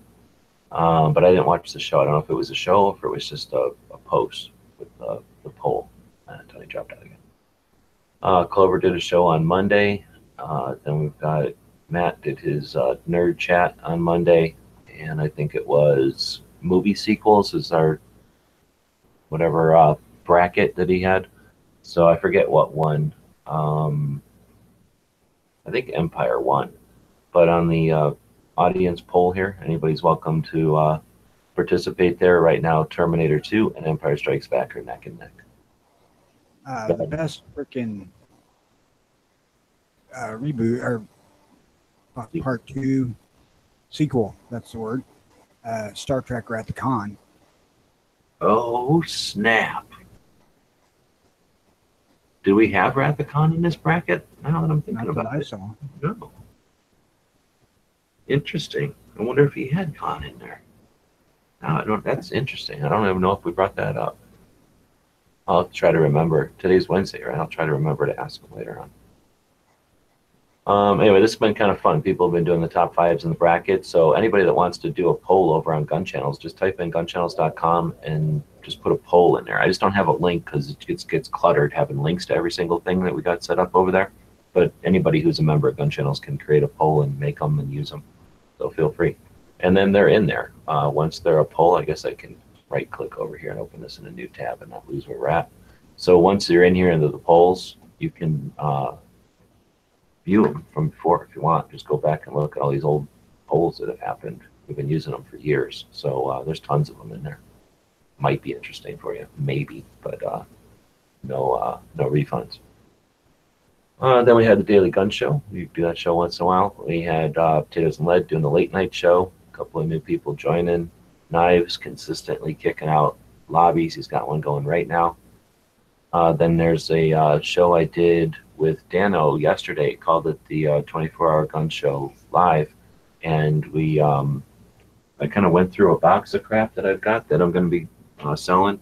Went through some knives that I'm going to be selling. And it was kind of interesting. We were using the audience to help judge or gauge what items would be people would be interested in, and then we could potentially do something like that live and show off some of the stuff and have it be like an Antiques Roadshow where people help figure out what the stuff is or if it would be potentially more valuable or less as a collectible, and then. The idea would be to have people jump in who are going to be using the auctions part of the gun channels and then talk about their stuff. And then it would be sort of the live show could be sort of an auction guide for the stuff people have up on auction over there. Plus it'd just be an interesting show to kind of be like a garage sale show. People talk about their stuff that they're either buying or selling, and then kind of buffet of topics, because it's just going to be, you know, up to whatever people are deciding to sell that week or that day. So I think I might do that as a weekly show, add it to the schedule, and then anybody who'd be interested in joining in could jump in and talk about whatever they're selling, turn their cameras on or show us pictures or something. Turns out Pawnery, we all know him. We used to love him, but he's anti-gun. Potatoes posted that.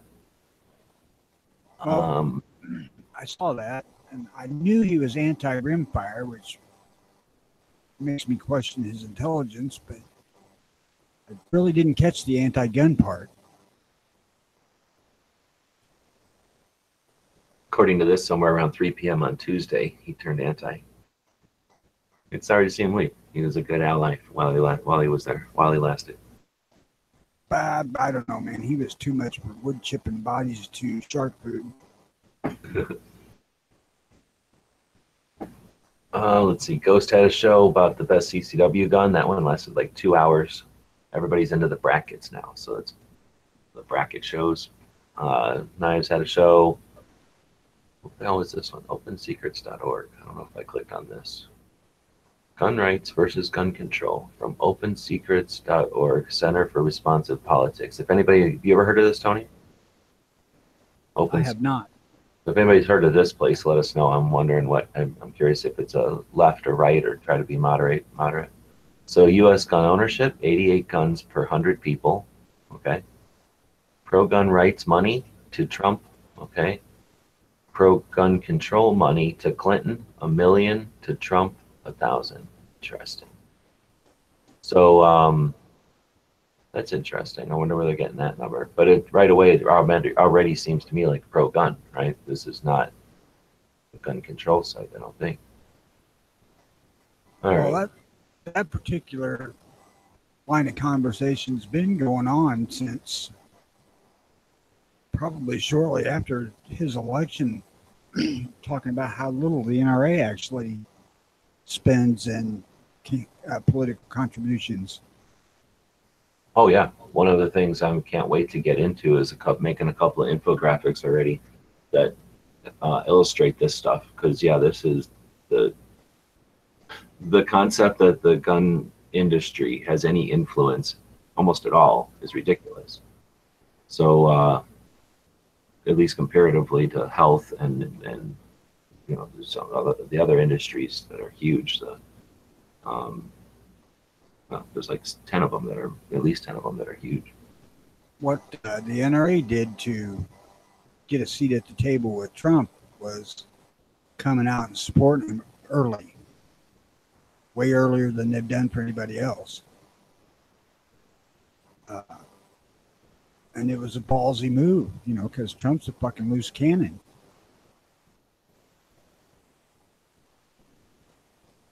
So, okay, you know, I give him kudos on that one.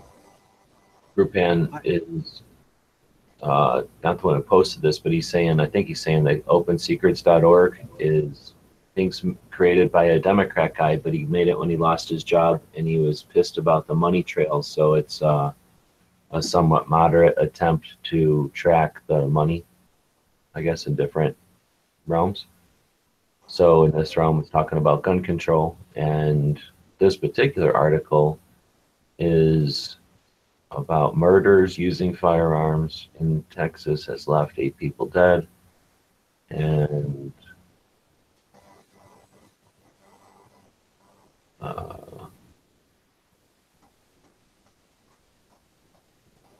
I guess it's just a summary of the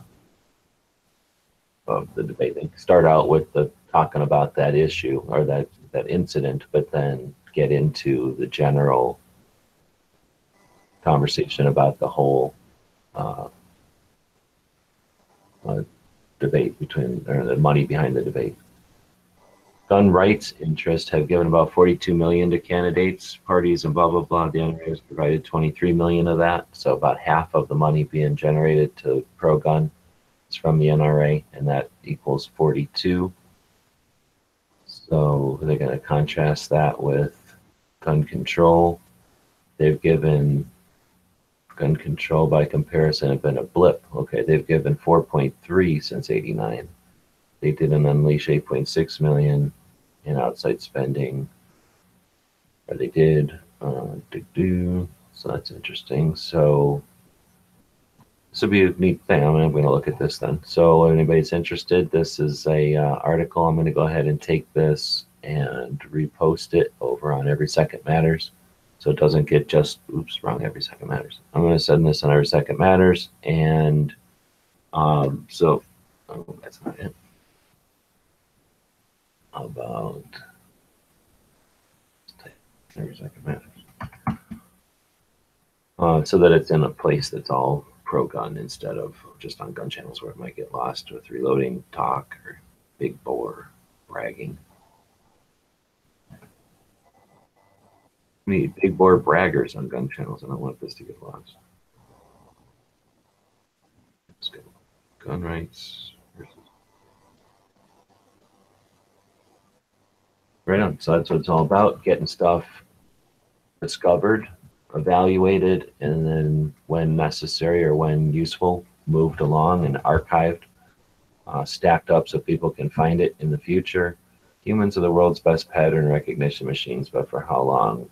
Roll form manufacturing. As jerk is that? So let's talk about how you kill idiot spam. First thing you do is you grab their IP. Then you delete them. That removes all their shit from the system. But then you go in and you block their whole region of the planet, or at least where the computers can reach that region of the planet, and that way successfully block them and any apartment buildings that they're near, hopefully. You probably don't have to do that part, but anytime you want to link something over on Every Second Matters, feel free, because I think this would be an interesting article for some of the Every Second Matters types to dig into. So I'm going to like that one. It was worth posting. Thanks for that. Here's the thing, though. Put interesting read and then the link, but that could have got lost. So just, I don't know, you want to throw some more stuff in there, maybe a picture or something, I don't know. Put it into a channel on gun channels like the Every Second Matters channel. At least then it doesn't just get lost in the feed. But yeah, this is a nice little kernel there. I'm glad we were taking a look through here. We got Tardot at Troy. I didn't look at this one until today. I haven't seen the video yet, though. Let's see, best CCW gun. Hottie doesn't know that he can change his vote. So if you're over here on the thing and you've made a vote, right? Like, oh, I shouldn't have clicked that button. I can go back and show the questions and I can change my vote. So I already voted for the Glock 19, but let's say I want to switch it to the LCR, which is a pretty decent thing. I just did. So if you want to switch it back, just go back over here and click it back to Glock 19. So that makes it even. I'm going to play with the results. So there you go. And I lost our space in the main feed there. So just pick a spot wherever we were. Let's say here.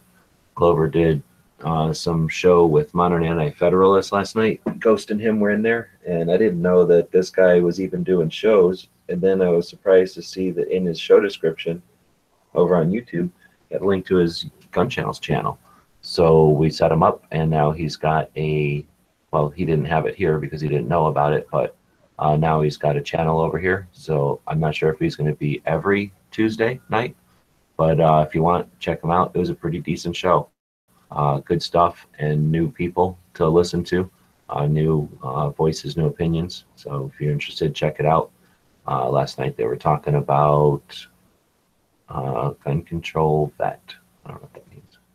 I listened to about half of it because Big Gunner was on at the same time, so I was kind of dual listening.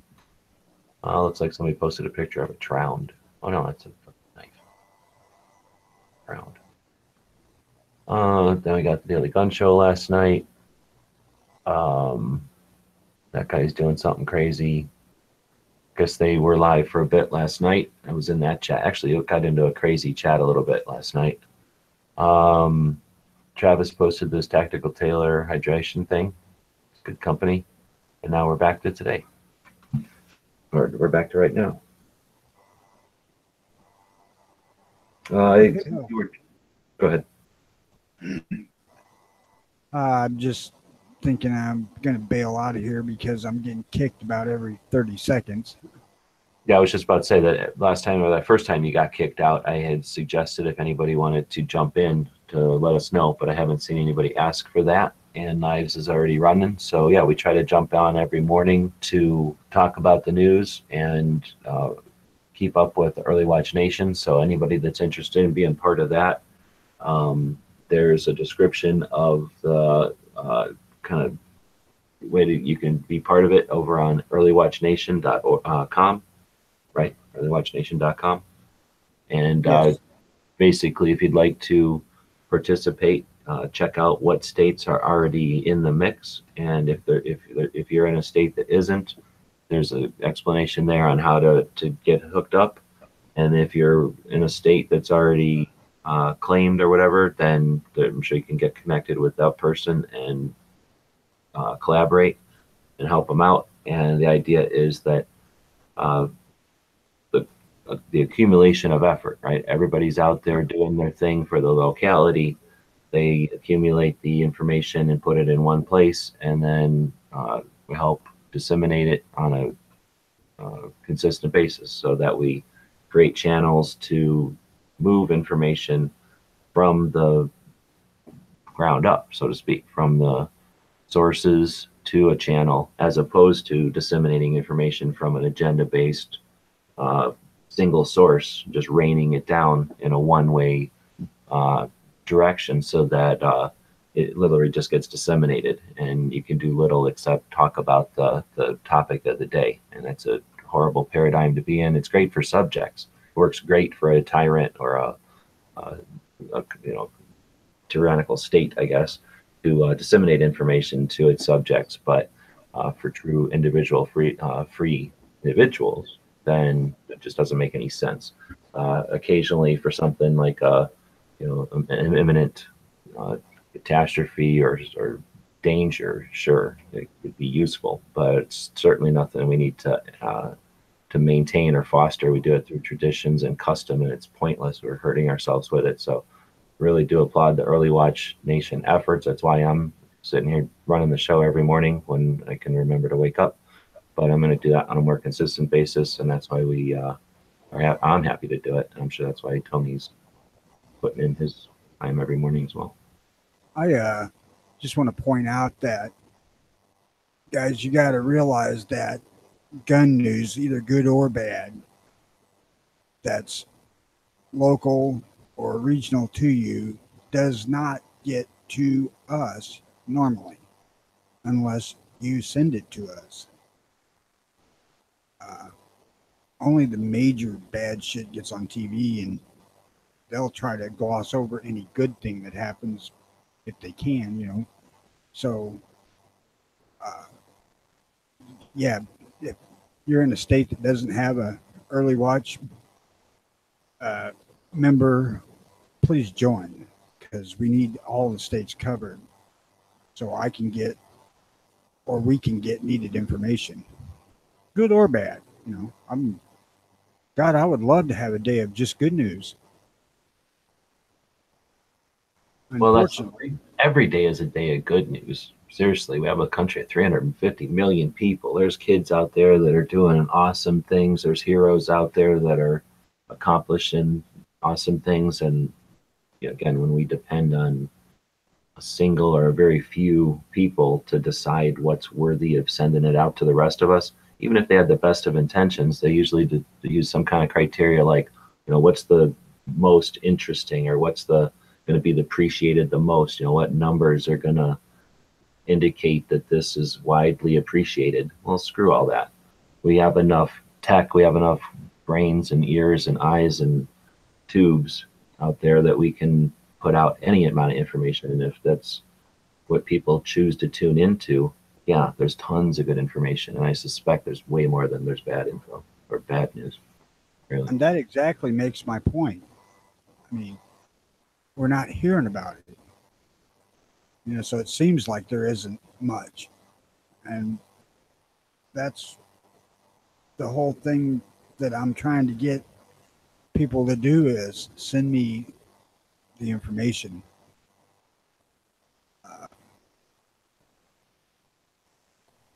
I don't know where the hell I was going. Yeah, well, that you can't. We're working on this consistently. So yeah, and we know that it's been a little touch and go, but yeah, we're encouraging you to send in the info so that he has something to read, right? Because it's tough for him. Yeah. I know now where I was going. Vermont. I see that Vermont passed all the checklist worth of shit they want on the anti side. Ugh. Enhanced background checks. I don't know about waiting periods. I can't remember about that one. I think so. Bump stock ban, magazine capacity caps, the red flag law thingy. In a state that's historically been one of the freer states in this country, it is no longer so. Yeah, so we'll have to. That sucks. They're talking shit about Arizona. I'm going to ignore that and try to have a good day and not think about it. But hopefully, it isn't bad news on Arizona's front. Oh, the only bad news about Arizona is shit I'd talk about. I'm just too fucking hot. Let's see. So we talked a little bit about the auction site, but before we wrap up, I do want to take an opportunity to mention one of the auctions I got going on over there. I want to thank Ozzy, who made a holster for a J-frame, and this is a shitty picture of it, but there's a little bit better picture of it. It's really well made. When I looked at it in person, I was even more impressed. The edges are all nice. They're clean. I've worked a little bit with leather, so it's not like you just decide to make a nice smooth curve or a nice crisp line, and you don't just decide to have all the stitches go where they want. It takes some skill and some effort. So super neat. It's well made. It doesn't fit my LCR. Otherwise I'd probably have to think about keeping it around. I also carry the LCR in my pocket, and I really don't put it on my belt.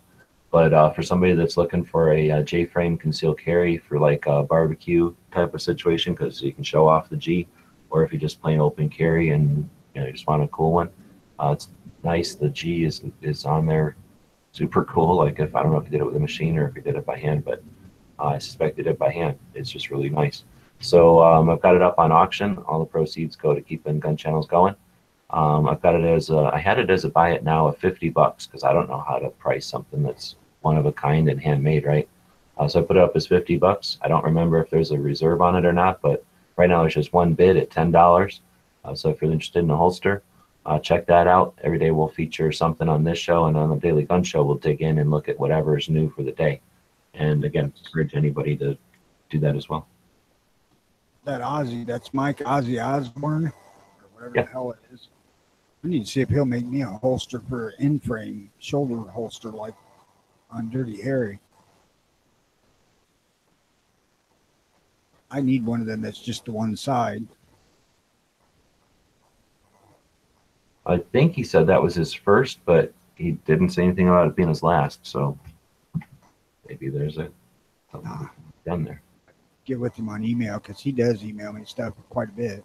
What would be nice is if on that holster, instead of just doing the G, he was to incorporate every single one of the Early Watch logos. That'd be nice if you don't mind. Do that real quick. On one for me, I would be satisfied with just the Early Watch Nation logo. I'm kidding, because that would be like not only time consuming, but probably drive you nuts because there's like a dozen. But I do have all 50 logos. Oh, there's 50 logos. Holy crap. I knew there was like a dozen something one set up. There's 51. There's hell, maybe 52 or 53 because I don't know if they did Puerto Rico, but there's a nation and then there's all 50 states, so there's at least 51. Saying it's out of visibility. I don't know if he means what we're farting around with here at the end or the holster in general, but like I say, you guys can get more info on that. It's out of my ability too because I don't know how I make that leather slant like that. If you look at how that leather shoulder strap works, it's flat. As it crosses your shoulder, it's not like one side's tilted and digging in. It's made to lay flat. I don't know how the hell they manage that.